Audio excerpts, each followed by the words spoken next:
not sure I'll get through this.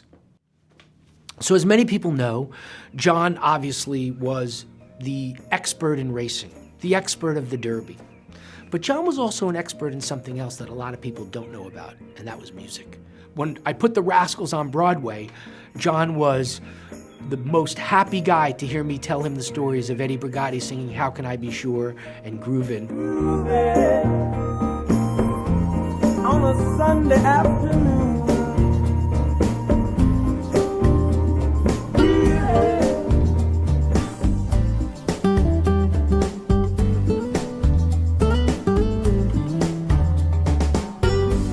I knew he was a special kind of guy. Obviously, he brought with him a voice that was second to none, and he brought an appreciation of the Kentucky Derby, which was, at that time even, well regarded within the community.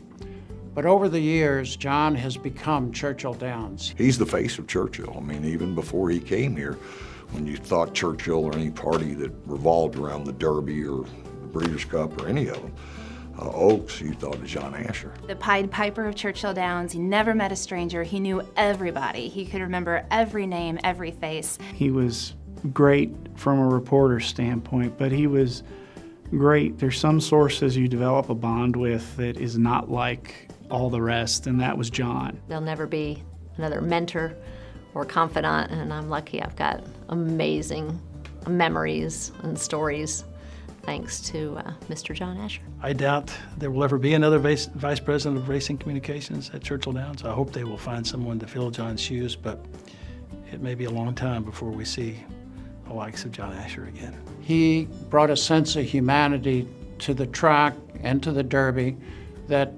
really embellished the Derby and made it even better than it is today. There was the professional side of John, but what I hold most dear was the community side of John. With John, it was never about John, it was always about you. And that's a rare quality in a person. That's when you knew who the real John Asher was a guy that had no airs about being an Eclipse Award winner, all these different fames that he had. His purpose was to help folks. One of the most positive influences on me ever. He was the type of person who was so optimistic and so encouraging. You know, he made me feel, as the president of Simmons, as though I was the prime minister of the universe. Everybody felt like they were BFFs with John Asher, which is really an incredible legacy to leave. John was a guy who obviously loved life, loved his family, and if you knew him, he loved you as well. John was one of those people that just always made you feel like he was paying close attention to every word that you said. A true gentleman, a great man, who will be missed by all of us that were blessed enough to know him. There's a hole in the heart of Churchill and a hole in the heart of this city today, for sure. Is that it? Yeah. That's all? That's all you got?